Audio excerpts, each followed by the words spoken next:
उत्तर प्रदेशातील वाराणसीमध्ये एका महिला शिक्षिकेने एका निष्पाप चिमुकल्या लहान मुलाला अमानुष शिक्षा दिली आहे। ऐकून तुमच्या अंगावर काटा येईल। आणि त्या मुलाचा दोष फक्त एवढाच होता की त्या लहानशा मुलाने पॅन्टमध्येच लघवी केली।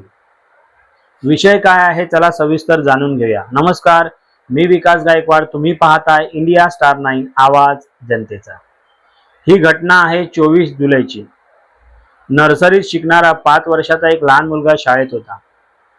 त्याला लघवीला झालं होतं म्हणून त्याने शिक्षिकेकडे परवानगी मागितली, पण शिक्षिकेने त्याला परवानगी नाकारली।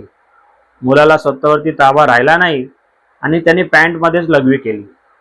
आरोप आहे की याच गोष्टीचा राग मनात घेऊन त्या शिक्षिकेने त्या लहान मुलाला एका दुसऱ्या खोलीत घेऊन गेली। तिने गॅसवर चाकू गरम केला आणि त्या गरम चाकूने त्या मुलाच्या गुप्तांगावर चटके दिले आणि पुन्हा त्याला धमकावलं पण की पुन्हा असं करशील तर यापेक्षा मोठी शिक्षा देईल।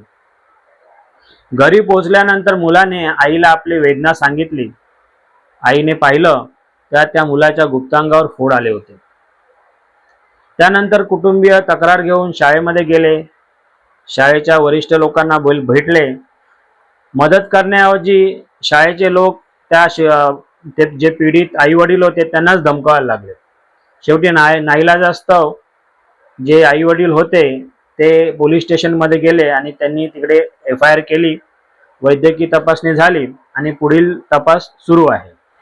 या घटनेनंतर एक गोष्ट मात्र नक्की सांगावीशी वाटते। आजच्या काळामध्ये आपल्या प्रत्येकाच्या मनामध्ये राग साचलेला आहे। नात्याचा राग, कामाचा राग, आयुष्यातील ताणतणावाचा राग आणि दुर्दैव म्हणजे हा राग अनेकदा सर्वात कमकुवत आणि निष्पाप व्यक्तींवर काढला जातो, जी स्वतः त्या गोष्टीशी भांडू पण शकत नाही।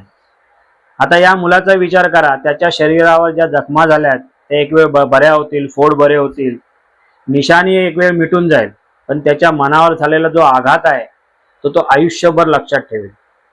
म्हणून आजच संध्याकाळी फक्त 10 मिनिटं आपल्या मुलासोबत बसा आणि त्याला प्रेमाने विचारा, बाळा, आज शाळेत तुझ्याबरोबर काही असं घडलं का जे तू आम्हाला सांगू शकत नाही?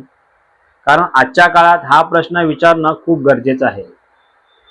सर्वांना सतर्क करण्यासाठी हा व्हिडिओ जास्तीत जास्त शेअर करा, व्हिडिओला लाईक करा, कमेंट करा, चॅनलला सबस्क्राईब करून सोशल मीडियावरील सर्व प्लॅटफॉर्मवरती आम्हाला फॉलो करायला विसरू नका। धन्यवाद।